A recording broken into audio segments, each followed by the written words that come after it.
Hello friends, আসসালামু আলাইকুম।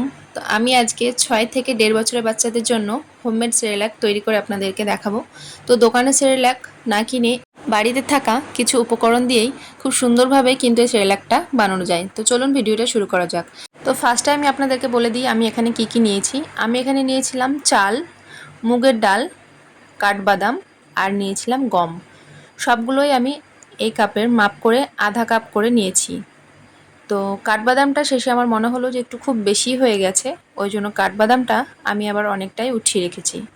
তো সবগুলোই আমি এবার একটা পাত্রে নিয়ে জল দিয়ে খুব ভালোভাবে ধুয়ে নেব। এটা আমি 7বার থেকে 8বার জল পাল্টে পাল্টে ধুয়েছি। তো এটা যতক্ষণ ময়লাগুলো বেরোবে ততক্ষণই কিন্তু ধুতে হবে। এখানে কিন্তু আমি খুব সুন্দরভাবে জল পাল্টে পাল্টে ধুয়ে নিয়েছি। আপনারাও কিন্তু খুব সহজেই এভাবে বাড়িতে সেরেলাক বানিয়ে আপনাদের বাচ্চাদেরকে খাওয়াতে পারেন। তো এখানে আমার সবগুলো ধোয়া হয়ে গেছে। তো আমি এবার একটা থালাতে সব উপকরণগুলো নিয়ে এটাকে এবার পুরোটাই বিছিয়ে দিলাম। এবার রোদে শুকোতে দেব।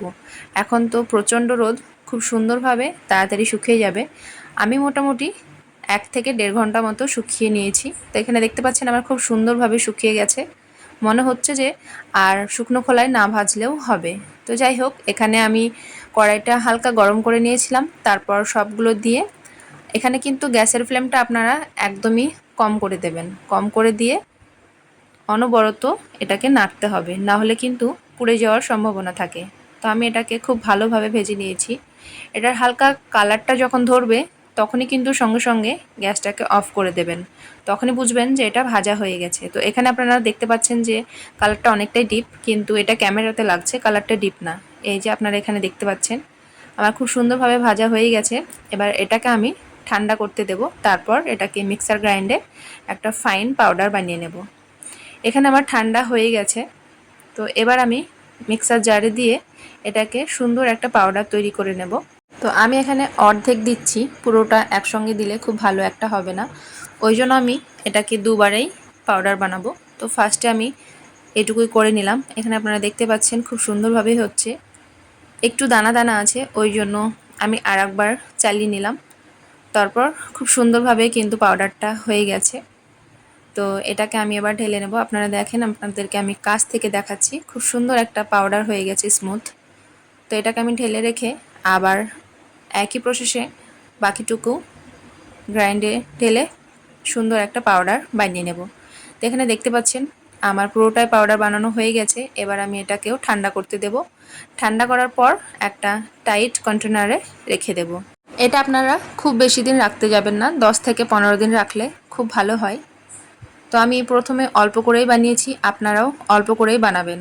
চলুন তাহলে দেখে নিন আমি কিভাবে রান্না করছি। তো এখানে সেরেলাক বানানোর জন্য আমি প্রথমে একটা হাঁড়িতে পরিমাণ মতো জল নিয়ে নিয়েছি। জলটা একটু বেশি নিয়েছি। আর এখানে আমি 4 চামচের 2 চামচ মতো সেরেলাক নিয়েছি। আমার ছেলের বয়স 10 মাস, তো আমি সেই অনুযায়ী নিয়েছি। আপনারা আপনাদের বাচ্চার খাবারের অনুযায়ী আপনারা পরিমাণটা ঠিক করে নেবেন। তো এখানে জলটা একটু বেশিই দেবেন, কারণ সেরেলাকটা অনেকটাই রান্না হয়ে যাওয়ার পর বেড়ে যায়, ওই জন্য জলটা একটু বেশিই লাগবে। এখানে পুরো রান্নাটাই মিডিয়াম আঁচে হবে। আর রান্নাটা কিন্তু অনবরত এভাবে চামচ দিয়ে নাড়াতে হবে, না হলে কিন্তু দলা বেঁধে যাবে। তো যতক্ষণ রান্না হবে ততক্ষণ এভাবেই কিন্তু চামচটাকে নাড়িয়ে যেতে হবে। তো এখানে আমার সেরেলাকটা বানানো হয়ে গেছে। আমি এভাবেই রাখছি, না খুব পাতলা আর না খুব গাঢ়। তো আমার এখানে হয়ে গেছে। তো আজকে তো আমি ফার্স্ট সেরেলাকটা খাওয়ালাম। ও তো পুরোটাই খেয়েছে। তো আমি তো ভীষণ খুশি হয়েছি। আমি তো ফার্স্টে ভাবছিলাম যে নতুন জিনিস ও খাবে কি আবার নষ্ট করবে, কিন্তু ও পুরোটাই খেয়ে নিয়েছে।